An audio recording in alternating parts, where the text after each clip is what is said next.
I'm still trying to process how everything went so wrong. I used sign language to help the CEO's deaf father at work, and somehow that simple act of kindness completely ruined my life. I need to get this off my chest. I'm Scarlett, I'm 26, and up until 6 months ago I thought I was finally getting somewhere at my job. God knows how difficult it's been for me. 3 years at Pinnacle Marketing in Austin, watching guys with half my qualifications get promoted while I stayed stuck doing everyone else's work for practically nothing. I was just trying to be a good person, you know?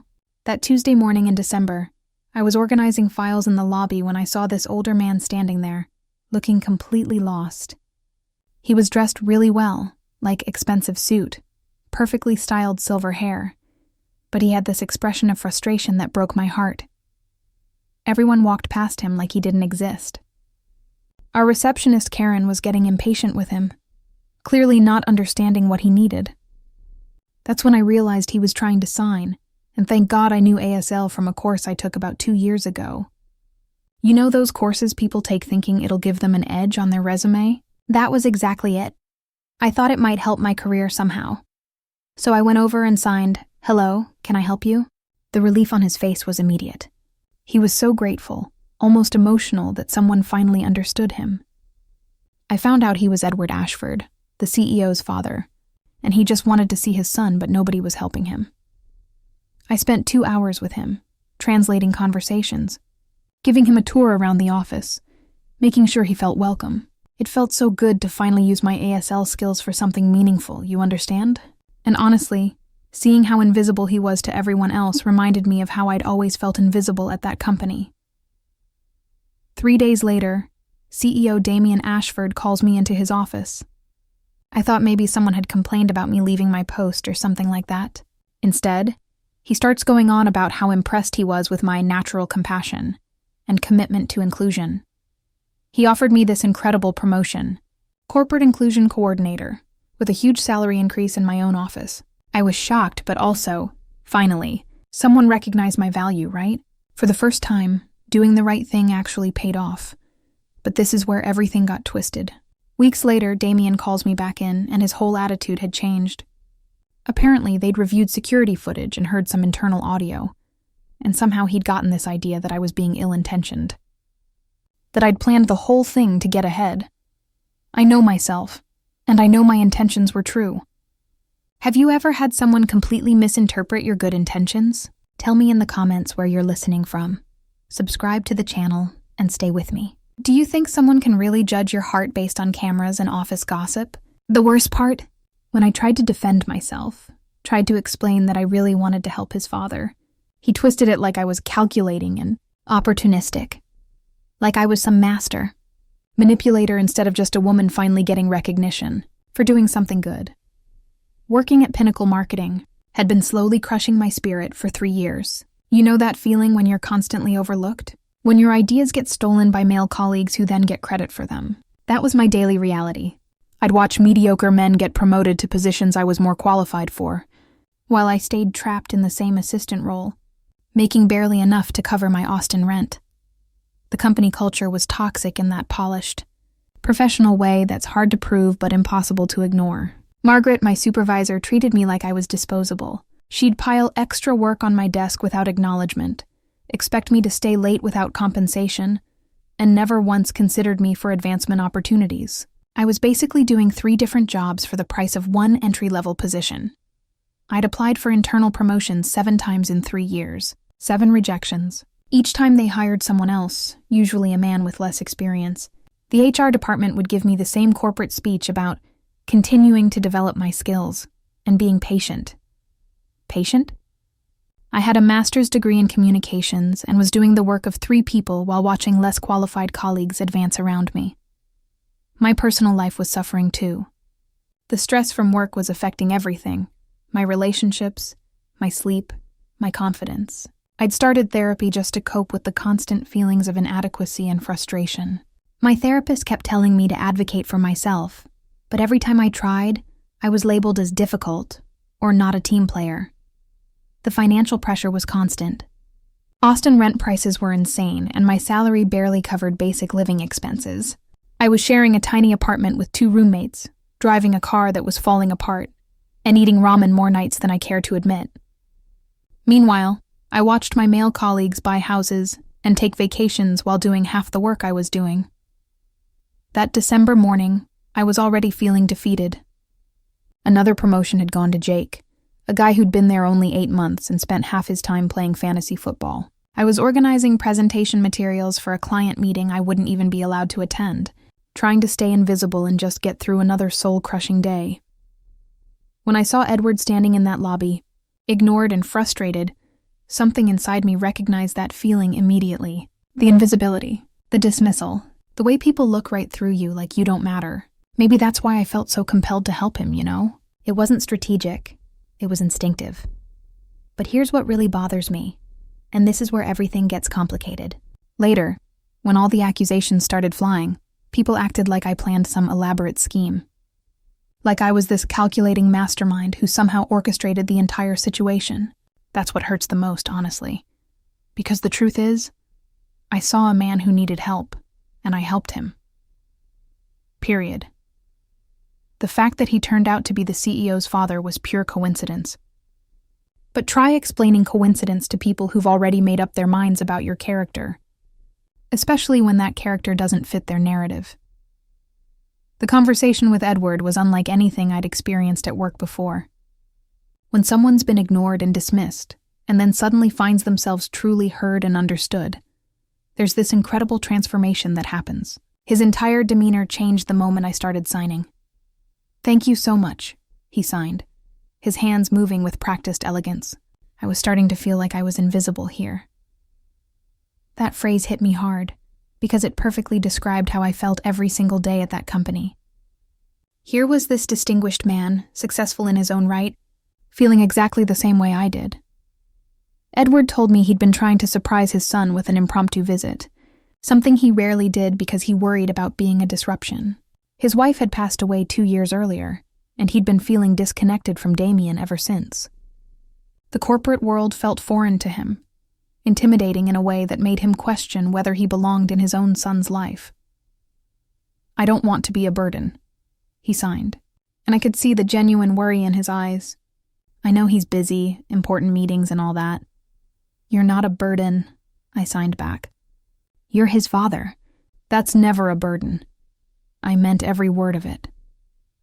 As we talked, I learned that Edward had been an architect before retiring, designing some of Austin's most recognizable buildings. The pride in his work was obvious, and I found myself genuinely interested in his stories. This wasn't some performance on my part, despite what people later claimed. I was connecting with another human being who felt overlooked and undervalued. I showed him around the office because he asked to understand what his son had built. He was curious about the creative process, fascinated by the marketing campaigns displayed on our walls. I translated conversations with coworkers because he wanted to connect with the people in his son's professional world. Every interaction felt natural, unforced. The tour lasted nearly 2 hours, not because I was trying to create some elaborate impression, but because Edward was genuinely engaged and interested. He asked thoughtful questions about company culture, about work-life balance, about how the different departments collaborated. His questions were insightful, showing a mind that understood business even if he couldn't hear the conversations happening around him. During this time, I completely forgot about my assigned tasks. Margaret's presentation materials sat unfinished on my desk, while I focused entirely on making sure Edward felt welcomed and valued. Later, this would be used as evidence of my supposed manipulation, but in that moment, it felt like the most important thing I could be doing. But honestly, treating someone with dignity and respect shouldn't be considered scheming, should it? I was just doing what felt right, what any decent person would do when they see someone struggling to communicate. What I didn't know was that Damien had spotted us from the executive floor. He'd been watching our interaction, observing how his father's entire energy had shifted from defeated to animated. He saw Edward laughing for the first time in months, saw him engaging with the office environment instead of feeling like an outsider looking in. That observation would change everything, though not in the way I initially thought. Sometimes being noticed is exactly what you think you want, until you realize how much scrutiny comes with it.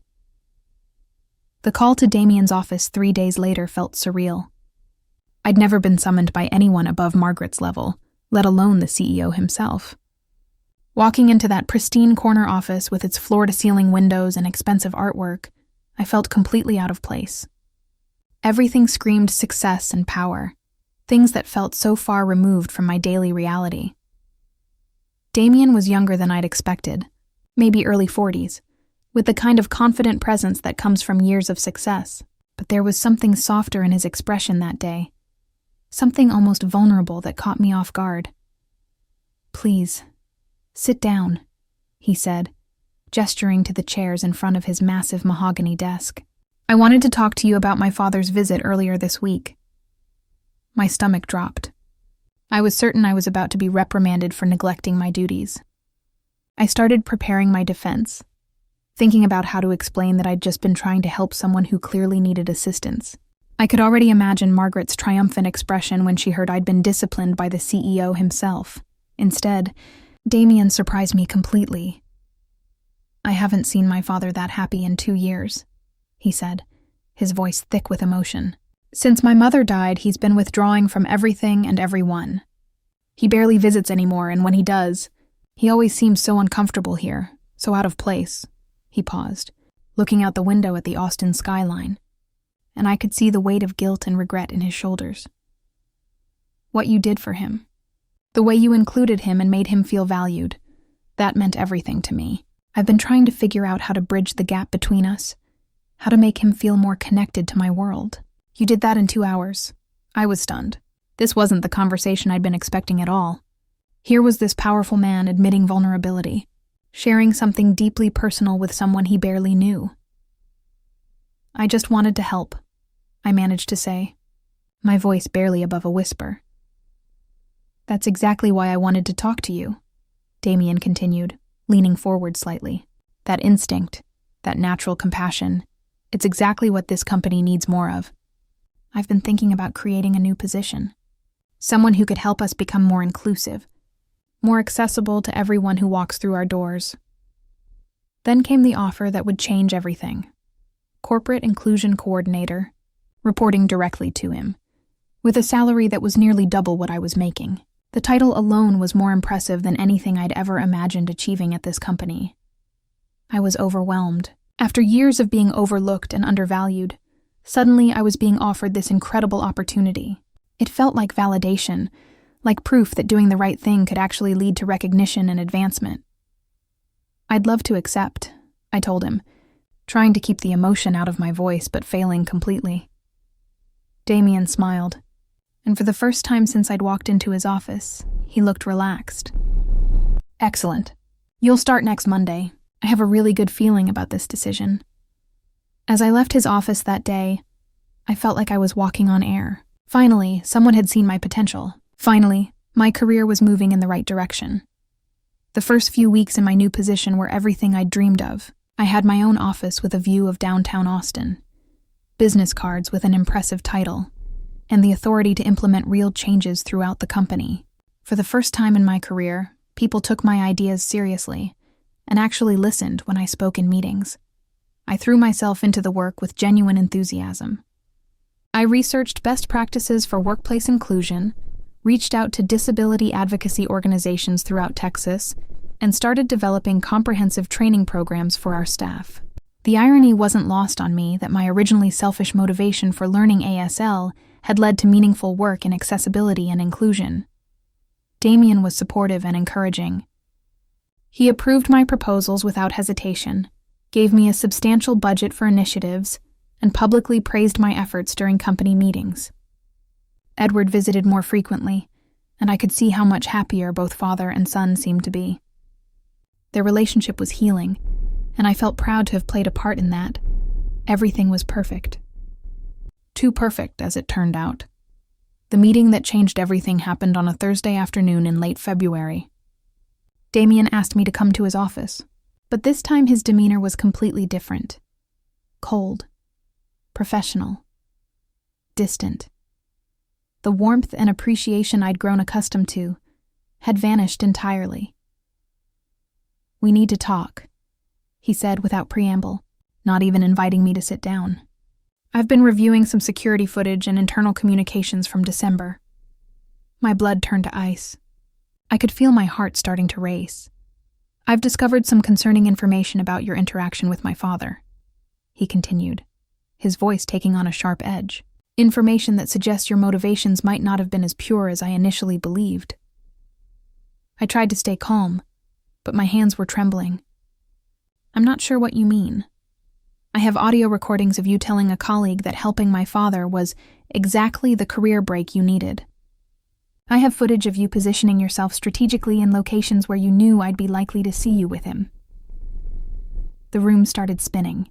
Those conversations, those moments, they were being taken completely out of context, twisted into something sinister.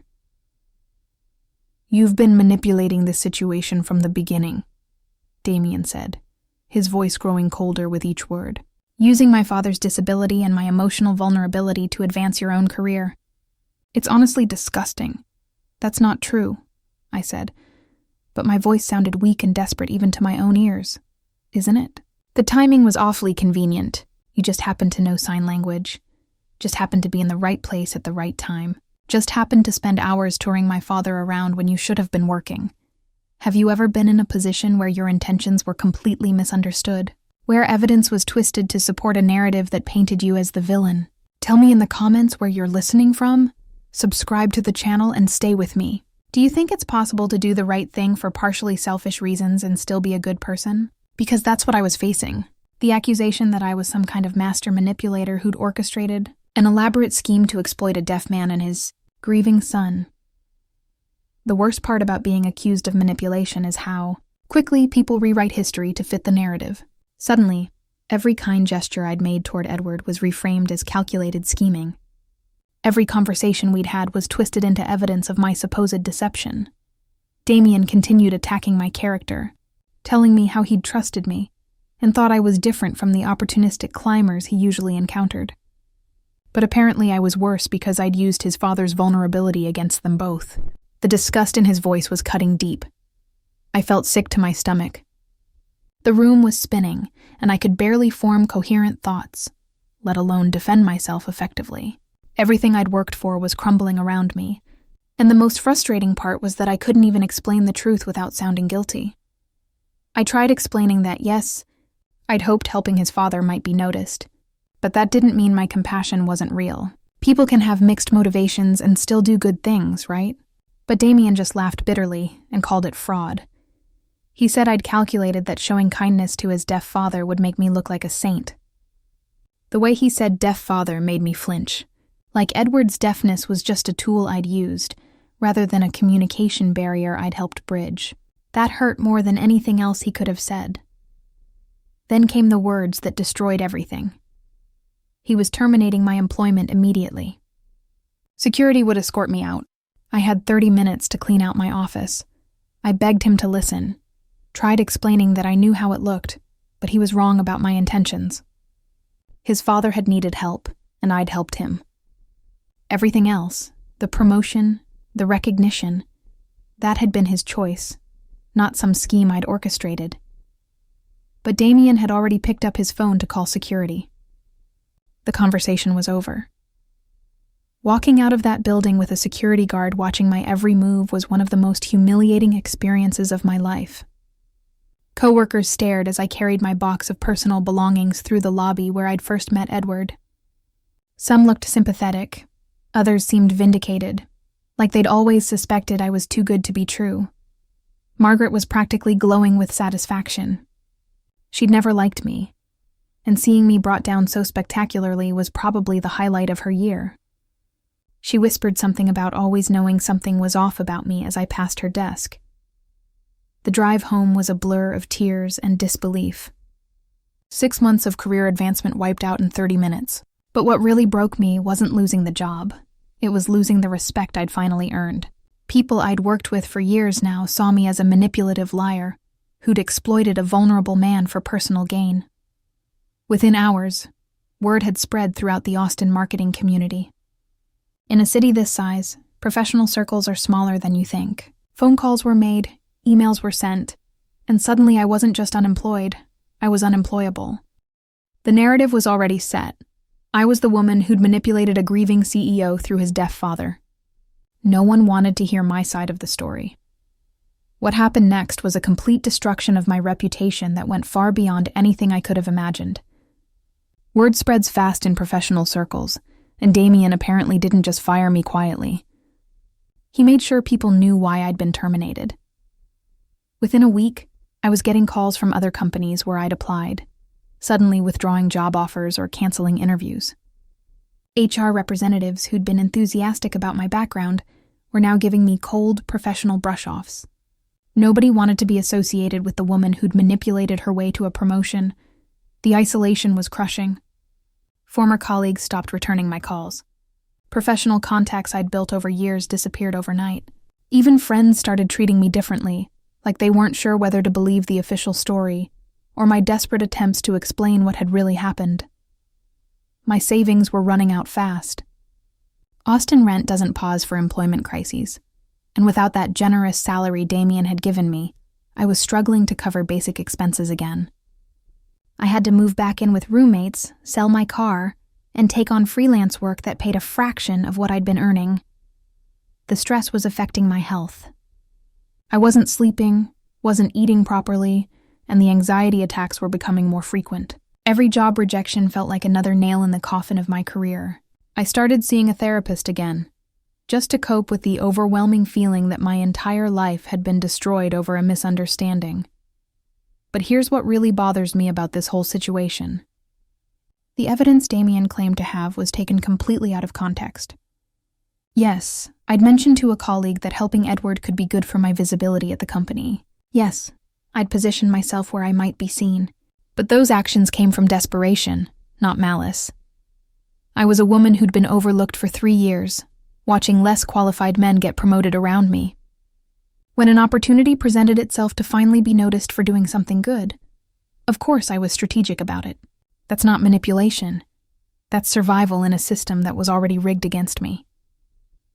The real manipulation was how my genuine compassion for Edward got twisted into a calculated scheme. I'd spent hours with that man, listening to his stories, making him feel valued and heard.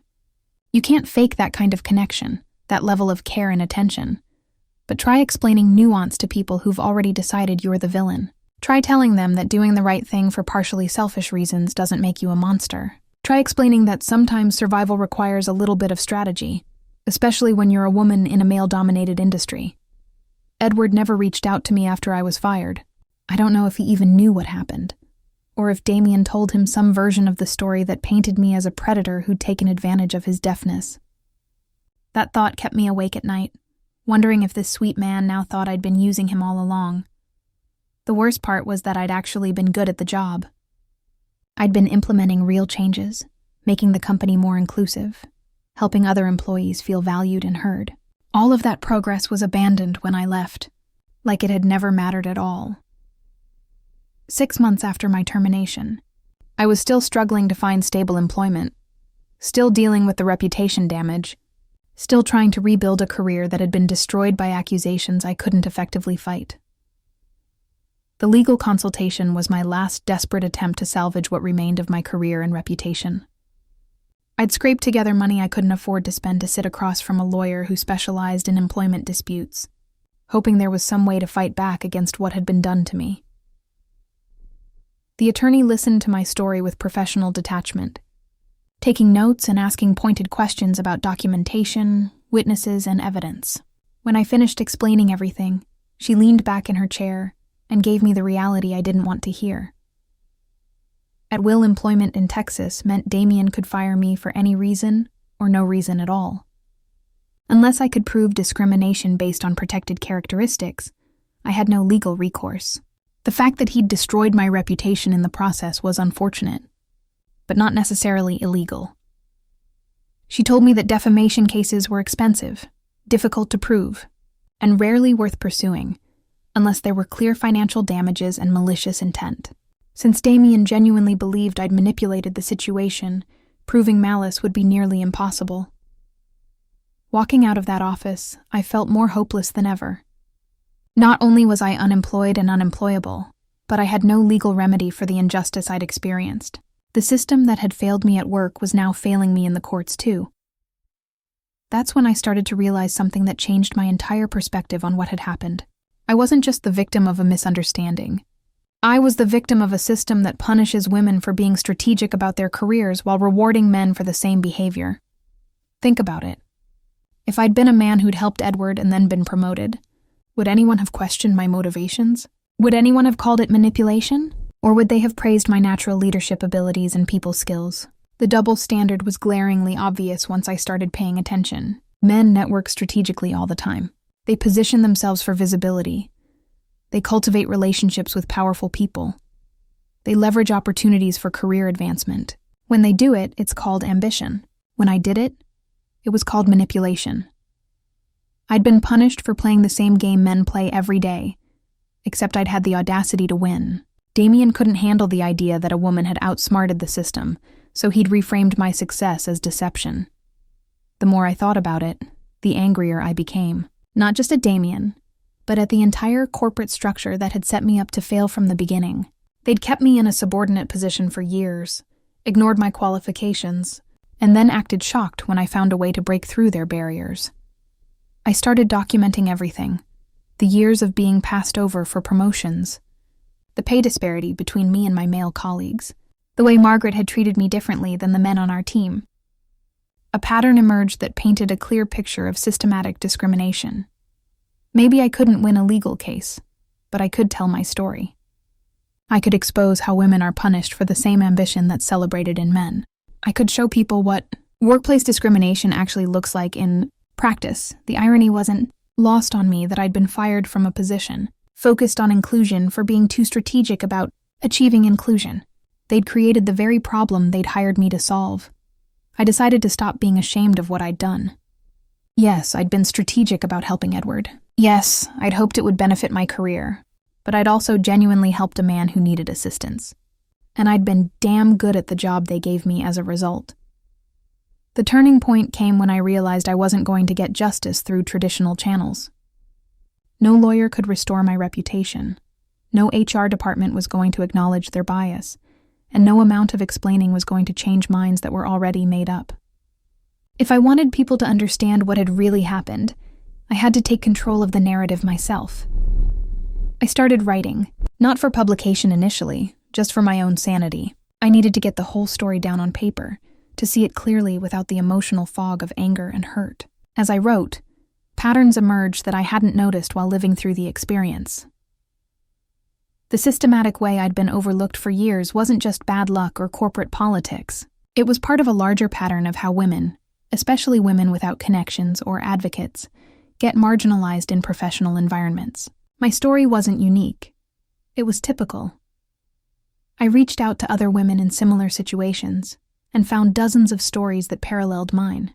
Women who'd been punished for being ambitious, labeled as manipulative for the same networking behaviors that made men successful, fired or demoted when they finally broke through barriers. That's when I understood that what happened to me at Pinnacle Marketing wasn't really about Edward or Damien, or even my specific actions. It was about a system that's fundamentally designed to keep women in subordinate positions and punish us when we find ways to circumvent those limitations. The research I did during those months of unemployment opened my eyes to workplace realities I'd never fully grasped before. The statistics on women's advancement, the documented bias in performance reviews, the way identical resumes get different responses based on gender. It was all there, hiding in plain sight. I decided to go public with my story, but not as a victim seeking sympathy. As someone exposing the systemic problems that create situations like mine, I started a blog detailing what had happened, but framing it within the larger context of workplace gender discrimination. The response was overwhelming. Women shared similar experiences in the comments. Men expressed shock at realities they'd never considered, and employment lawyers started reaching out with information about class action possibilities. Local media picked up the story when it started gaining traction online. Suddenly, I was being interviewed about workplace equality and gender bias in corporate America. What had started as personal catharsis became a platform for advocacy. Damien's company started facing questions they weren't prepared to answer. Why had they fired their inclusion coordinator? What happened to the programs I'd been developing? How many other women had been passed over for promotions while less qualified men advanced? The scrutiny was uncomfortable for them, but it felt like vindication for me. Finally, people were asking the right questions instead of just accepting the official narrative about my supposed manipulation. But even with all this attention and support, I still felt the weight of what I'd lost. My career in marketing was effectively over, at least in Austin. The financial struggles continued, and the emotional toll of being publicly vilified had left scars that would take years to heal. Yet something had shifted in how I understood my own story. I wasn't just a woman who'd been unfairly fired. I was someone who'd exposed how the system really works for women trying to advance in male-dominated industries. The question wasn't whether I'd been strategic in helping Edward. Of course I had been. The question was why being strategic was considered acceptable for men, but manipulative for women. Looking back now, almost a year later, I understand that what happened to me at Pinnacle Marketing was both a personal tragedy and a perfect illustration of how workplace discrimination actually operates in modern corporate America. It's not the obvious illegal discrimination of decades past. It's subtler, more insidious, and much harder to fight. The truth is, I did use Edward's situation to advance my career. But I also genuinely cared about him and provided real value through my work in inclusion and accessibility. Those two things aren't mutually exclusive, despite what my critics claimed. You can be strategic and compassionate at the same time. What I learned through this entire experience is that women are held to impossible standards in professional environments. We're expected to be ambitious but not calculating, strategic but not manipulative, confident but not aggressive. When we navigate these contradictions successfully, we get punished for being too smart, too strategic, too effective at playing a game we're not supposed to win. The real manipulation wasn't what I did to advance my career. It was how the system manipulated me into believing I deserved to be kept in a subordinate position for years. The real deception was convincing me that my qualifications weren't enough, that I needed to wait my turn, that speaking up for myself made me difficult. I've started consulting now, helping other women navigate workplace discrimination and understand their rights. The blog I started has grown into a resource that reaches thousands of women facing similar challenges. I speak at conferences about systemic bias and workplace equality. It's rewarding work, but it's also a constant reminder of what I lost. My career in marketing is over. The financial impact of being unemployed for months still affects my daily life. The stress of being publicly vilified left emotional scars that therapy is slowly helping me process. Edward, if you're somehow hearing this, I want you to know that helping you was the best part of my time at that company. Your stories, your warmth, your gratitude for simple human connection. None of that was calculated on my part. You deserved better treatment from that organization, and I'm sorry that helping you became the excuse they used to destroy my career. To Damien, I'll say this. You were right that I was strategic about advancing my career. Every successful person is strategic about advancing their career. The difference is that when men do it, you call it leadership and ambition. When women do it, you call it manipulation and fraud. You had the power to destroy my reputation and career, and you used it. But you also gave me something valuable. Absolute clarity about how these systems really work, and the determination to spend the rest of my career fighting to change them. After everything I've been through, I've learned that sometimes being labeled the villain is better than remaining invisible. Sometimes the price of speaking truth about power is having that power turned against you. But silence and compliance didn't protect me either, so I might as well fight back. What happened to me at Pinnacle Marketing wasn't fair, but it was educational. It taught me that the real game being played in corporate America isn't about merit or qualifications or even performance. It's about power, and who gets to keep it, and what happens to people who threaten that distribution. I may have lost that particular battle, but I'm still fighting the war. And every woman who reads this and recognizes her own story, every person who starts asking harder questions about workplace equity, every company that gets held accountable for their treatment of women, that's progress. Sometimes the system needs to be exposed before it can be changed. Sometimes being the villain in someone else's story is the only way to become the hero in your own. After everything, I learned that sometimes we women make choices that put us in impossible positions where we'll be judged no matter what we do. If this story touched your heart somehow, share it with a friend, follow the channel, and turn on notifications for more workplace confessions. And tell me, have you ever been punished for being strategic about your career?